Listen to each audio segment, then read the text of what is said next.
राष्ट्रगान का अपमान करने के लिए अधिकतम 3 साल की सजा की व्यवस्था संवैधानिक रूप से, कानूनी रूप से है।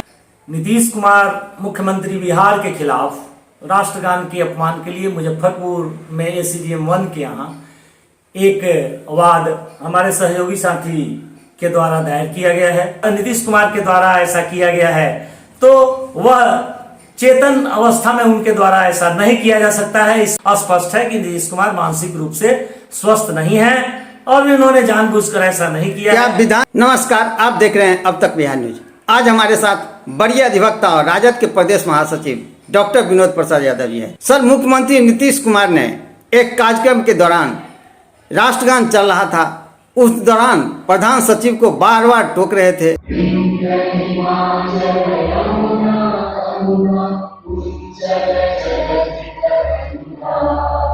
इसके बाद विपक्षी ने उसको तूल पकड़ा दिया, कहा यह राष्ट्रगान का अपमान है। क्या यह राष्ट्रगान का अपमान है? यदि राष्ट्रगान का अपमान है तो इसमें सजा का क्या प्रावधान है? कि राष्ट्रगान होते समय एक प्रदेश का मुख्यमंत्री मानसिक रूप से अपने आप को उस गान के साथ न जोड़े रखकर, उससे अलग होकर किसी व्यक्ति के साथ या कोई दूसरी तरह का एक्शन में आना, बगल में दीपक कुमार के साथ इशारा करना, बात करना, हाथ जोड़ना, ये सब चीजें निश्चित रूप से राष्ट्रगान का अपमान है। और जहां तक सजा की बात है तो राष्ट्रगान का अपमान करने के लिए अधिकतम 3 साल की सजा की व्यवस्था संवैधानिक रूप से, कानूनी रूप से है, जो कि जिसका फैसला न्यायालय मामलों की सुनवाई के बाद करती है। मुजफ्फरपुर सिविल कोर्ट में इसको लेकर केस दायर किया गया है नीतीश कुमार के खिलाफ। कौन दायर किया है और क्या मामला है? नीतीश कुमार मुख्यमंत्री बिहार के खिलाफ राष्ट्रगान के अपमान के लिए मुजफ्फरपुर में एसीजेएम 1 के यहाँ एक वाद हमारे सहयोगी साथी के द्वारा दायर किया गया है, जो बीएनएसएस की धारा 352, 298 और राष्ट्रीय गौरव अपमान निवारण अधिनियम 1971 की धारा 23 के तहत दायर किया गया है, जो कोर्ट के द्वारा सुनवाई के लिए स्वीकार कर लिया गया है। और इसकी अगली सुनवाई 28 मार्च को मुजफ्फरपुर न्यायालय में होने वाली है। अच्छा सर, ये बताइए, मुख्यमंत्री नीतीश कुमार मानसिक रूप से बीमार हैं या जान के किए हैं? नीतीश कुमार के द्वारा इस तरह का जो कुछ किया गया है वह निश्चित रूप से जानबूझकर किए जाने की बात नहीं हो सकती है, क्योंकि नीतीश कुमार एक वेटरन राजनेता रहे हैं। न सिर्फ बिहार के 20 साल से मुख्यमंत्री, बल्कि बिहार के मुख्यमंत्री के पहले केंद्र में भी वे मंत्री के रूप में रहे हैं। इसलिए इस बात की जानकारी उन्हें है कि राष्ट्रगान का सम्मान हमें किस रूप में करना चाहिए। जब राष्ट्रगान हो रहा हो तो हमें किस तरह टेंशन की मुद्रा में अपने आप को उस गान के साथ मानसिक रूप से जोड़ कर रहना चाहिए, इस बात की जानकारी निश्चित रूप से नीतीश कुमार को है।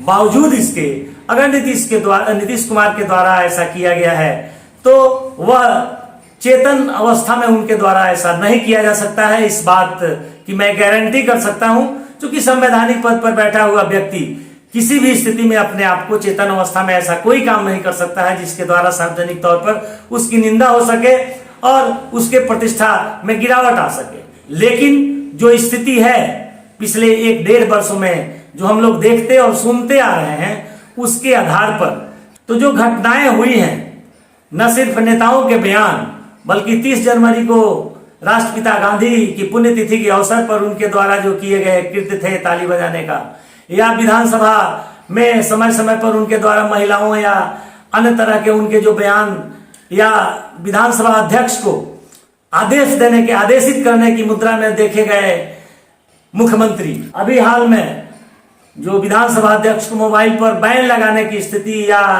प्रकृति या सृष्टि 8-10 वर्षों में समाप्त हो जाएगी, इस तरह के बयान दिए जाने की बात से स्पष्ट है कि नीतीश कुमार मानसिक रूप से स्वस्थ नहीं है और इन्होंने जानबूझकर ऐसा नहीं किया। क्या विधानसभा सत्र के दौरान मोबाइल ले जाना मना है क्या?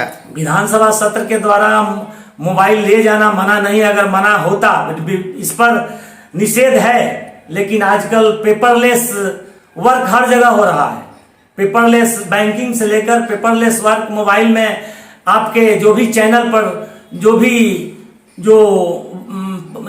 जो प्रवक्ता आते हैं वे अपने साथ मोबाइल लेकर आते हैं, क्योंकि मोबाइल में उनका डाटा होता है। विधानसभाओं में, लोकसभा में भी जो लोग जाते हैं अगर मोबाइल लेकर जाते हैं तो उसमें डाटा होता है, और उन जगहों पर भी जहां मोबाइल निषेध था, मोबाइल का यूज हो रहा है, इस शर्त पर कि वहां का कार्य बाधित नहीं हो। लेकिन नीतीश कुमार ने जिस रूप में विधानसभा अध्यक्ष को आदेशित किया, सदन का नेता विधानसभा अध्यक्ष या किसी भी सभाध्यक्ष को आदेशित नहीं कर सकता है, यह प्रावधान है, संवैधानिक प्रावधान है। बावजूद इसके 2 बार इसके पहले भी जब विजय सिन्हा विधानसभा के अध्यक्ष थे, उस समय भी एक मुद्दे पर विजय सिन्हा के साथ जो वारदात उनके द्वारा किया गया, और अभी जो नंद किशोर यादव हैं, ये मोबाइल के मुद्दे पर जो बयान आया वो निश्चित रूप से एक ऐसा कदम है जो कि ये माना जाएगा कि वे अचेतन अवस्था में इस तरह की हरकत करते हैं। तो इस तरह का जो हरकत है, इसके लिए नीतीश कुमार को हम उतना जिम्मेदार नहीं मानते हैं जितना नीतीश कुमार के इर्द गिर्द, चाहे वो जेडीयू के लोग हों चाहे भाजपा के लोग हों, इस बात की जानकारी लोगों को है, जो कि समय समय पर लोग चर्चा करते रहे हैं। लेकिन जानकारी के बावजूद कि नीतीश कुमार मानसिक रूप से अस्वस्थ हैं, उनको सत्ता में बनाए रखकर उनका जो जन समर्थन है उसका लाभ लेकर सत्ता में बने रहने का प्रयास चाहे जदयू की जो चौकड़ी हो, जो समझती है कि नीतीश कुमार के बाद हम सत्ता सुख नहीं भोग पाएंगे, नेता जब भी रहेंगे तभी इनकी छाया में हमारा नेतागिरी चलेगा, नीतीश कुमार नहीं तो हमारी नेतागिरी नहीं। इसलिए नीतीश कुमार चाहे जैसी भी स्थिति में हो, उनको प्रदेश के सामने मुख्यमंत्री के रूप में पेश कराना जरूरी है। लेकिन नीतीश कुमार को भी हमें लगता है व्यक्तिगत रूप से कि नीतीश कुमार को इस बात की जानकारी पहले से रही है कि हमारा स्वास्थ्य धीरे धीरे बिगड़ रहा है। इसलिए नीतीश कुमार बहुत पहले से लोकसभा चुनाव के साथ से ही इस बात के लिए केंद्रीय नेतृत्व पर, एनडीए नेतृत्व पर दबाव डालते आ रहे हैं कि लोकसभा चुनाव के साथ ही विधानसभा का चुनाव हो जाए या उसके तुरंत विधानसभा का चुनाव हो जाए। यह एक बॉन्डिंग टॉपिक रहा जेडीयू और भाजपा के बीच, यह पूरा प्रदेश और देश की जनता जानती है।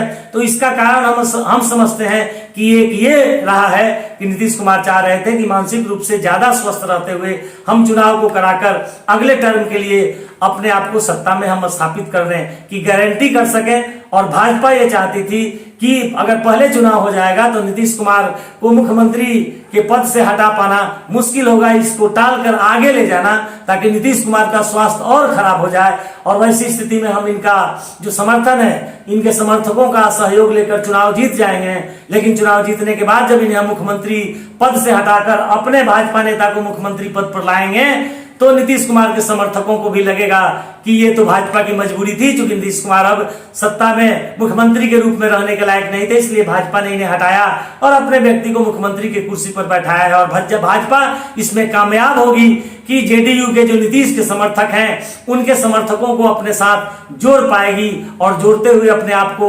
मजबूत करते हुए अगले टर्म में अपने व्यक्ति को मुख्यमंत्री बनाकर वाजपेयी जी की इच्छा को, जैसा कि भाजपा ही बोलते रहे हैं, पूरा करेगी।